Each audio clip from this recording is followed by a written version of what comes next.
thanks for tuning in. You're watching HeadBangers Lifestyle, and I'm here with Blothar from GWAR. Yeah. Hell yeah. What's up? What's going on these days? Well, we're over here in Europe. We haven't been here for a long time, riding around and, just playing shows and eating butter sandwiches and eating cucumbers and stuff. It's great. It's great. Loving the sunshine. Boy, it's really good weather here on the continent.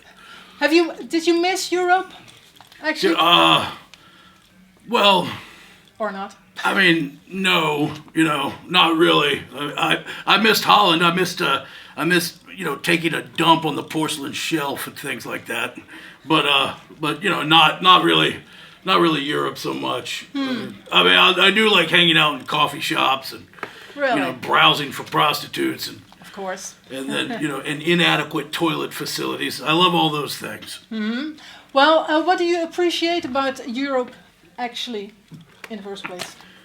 Well, I mean, I think pretty much just what I said. I mean, every town has a healthy sex trade. Mm-hmm. That's nice. Mm-hmm.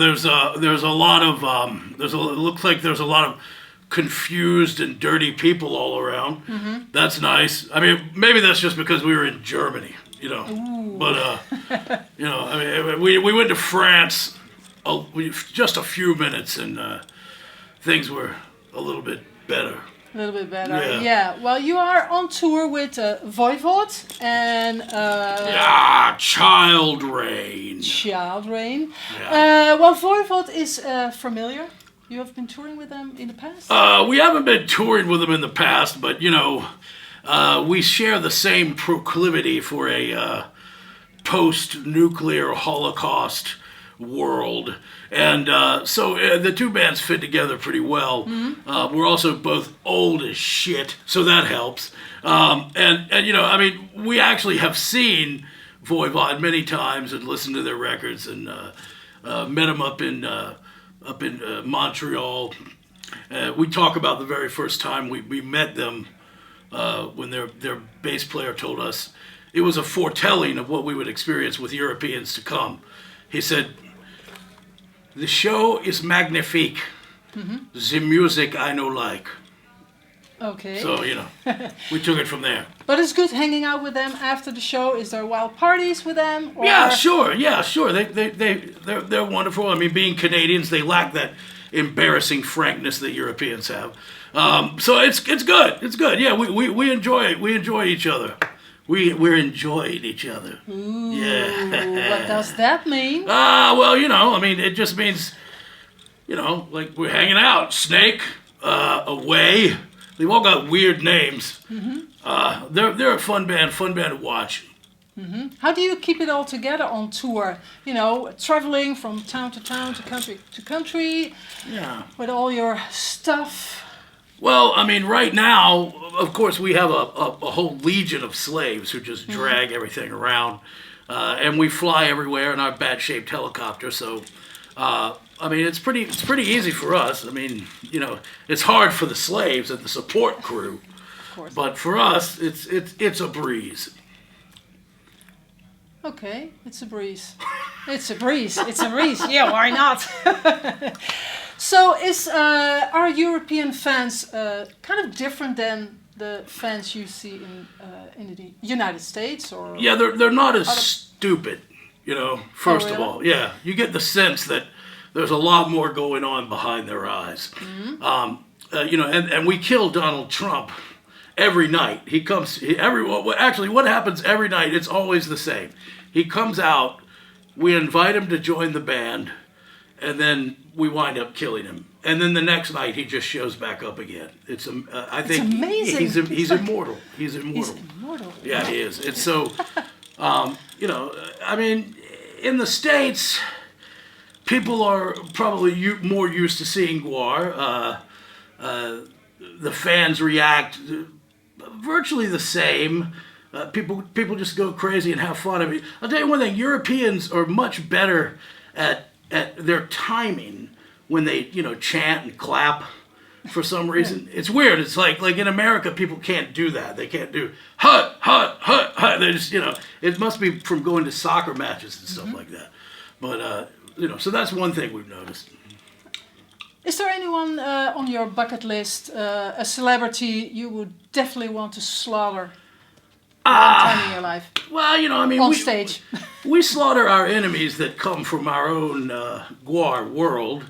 And those are the ones that I most enjoy parrying with. But yes, I mean, celebrity-wise, I don't know. You know, people, who knows who the next president's going to be, but we'll probably kill him.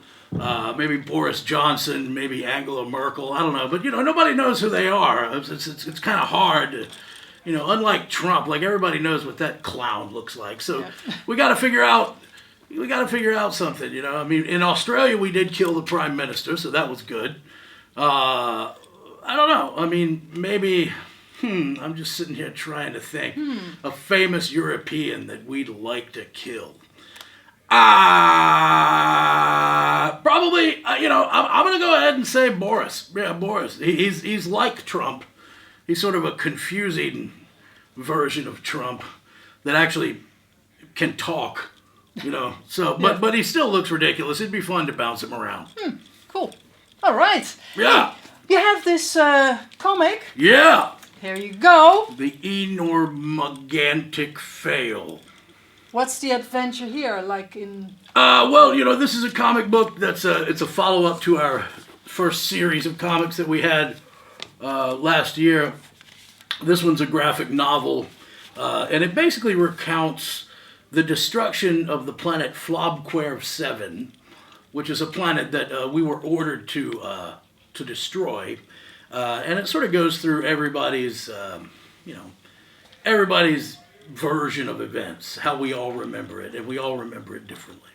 So that's what that is. Yeah. How do you feel about seeing yourself as a comic figure? Well, I mean, I'm pretty used to it. You know, that's how I see myself in my own interior monologue. Like, you know, when I look at myself, I don't look like this, I look like that. So it's easy for me. Yeah. Yeah. I mean, I you know, I'm used to it. I'm used to it. You know, what can I say? I'm a celebrity. You know, these things happen. Yeah.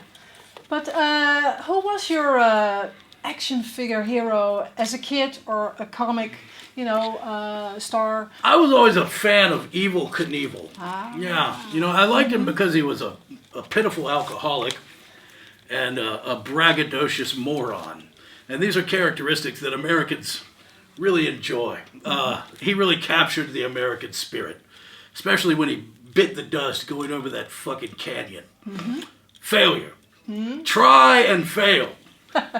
And then get drunk and berate people about it. Yeah. That's the American way. Would it be good if teenagers, kids of today are reading more comics and be less on their phones or less on their computers? Well, of course, yeah, absolutely. I mean, you know, anything that will get the little shits to think or, you know, just to pay attention to the world would be nice. Weirdly, though, you know, I've noticed that kids seem to kind of know their limits with technology. It's the adults who are constantly staring at their phones and looking at messages from their secret lovers and worried that their mate will pick up their fucking phone and then find all of the pictures of them naked in a hotel somewhere in Bangladesh with a 9-year-old boy. You know, I mean, those are the things that I mean, I personally think that kids should really play more video games, personally. I think that video games should be an Olympic sport. Because, you know, it at least when you're playing video games, you're not doing other stupid things. True. Yeah. So, and you can live out your fantasies of murder and destruction, you know, without actually murdering and destroying someone. Leave that to us. Well, it seems that you are on Twitter, right? Twitter, social yes. media. Oh boy. Boy, how do you feel about that? What's the reason? What would be a reason for you to unfollow, to block someone? To block someone? Well, I mean, I constantly, I don't really know how to, my fingers are so fat that I can't manipulate devices in that way. So I don't really know what this blocking, so all of that stuff is so stupid to me. It's like, why would, these are small social interactions that replace actual social interactions out in the world. If I want to tell somebody to fuck off, I will get in my car, drive to Omaha, Nebraska, knock on that person's door, and then kill them. That's how I block people. Well, that's kind of drastic, right? Yeah, well, But, well, it's a way to do it. Yeah. Yeah. So you're not only, going on tour and all that. You have stuff going on in America. You have your GWAR bar, for instance. GWAR bar, yes. Yeah, where you can have some dinner. It's our restaurant. A restaurant and a bar, and, it's fun place. Mm-hmm. And what's the best dish I can eat there if I go over there? I think I like the Jizz Mac and Cheese, which is named after the drummer of GWAR, and it's a delicious dish that's got, I think, some pulled pork in it, and lots of cheese curds, and it's just delicious. It's a great place. I mean, the music is ear-splittingly loud, so that when you go in, you have to you hold your ears in pain the entire time. But it's become a gathering place for stupid people from around the world. Yeah. But if I don't want to eat meat over there, do you have anything to offer for our vegetarian The vegan? GWAR bar actually has one of the best vegetarian and vegan menus in the city of Richmond, Virginia, which is where it's located. It has, you could get vegan versions of most of the dishes, and there's plenty of things for vegans to choose from and for vegetarians to choose from. It's great. We didn't want to leave behind that aspect of humanity.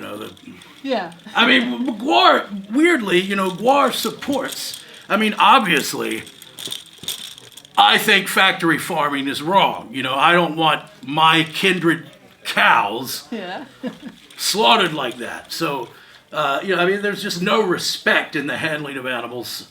So, I like to handle animals. Nice. Yeah. And you also have your GWARbecue. Yeah. GWARbecue. When will the next? Well, we haven't. That's been on ice for a little while.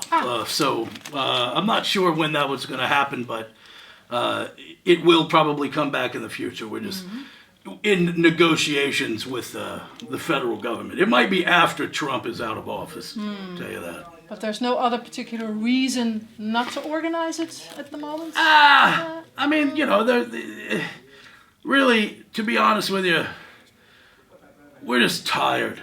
We need to take a nap. No, that's not true. I'm only kidding. I mean, but the GWAR bar, the GWARbecue is just on hold. It's on ice. We're taking a break from it. We had to get into a production mode and go touring and do stuff like that. So we just haven't had time to really focus on it. All right. And is there any new music to be expected soon? Oh yeah, we're working on a new album. Hopefully we'll have an album out next year. So that's good. That's good news. Yeah. That's good news. Yeah. Okay. Well, thank you very much for being here. Thank you. Thank you guys for watching Headbangers Lifestyle. And if you like this video, please thumbs up, subscribe to our channel, and we see you the next time.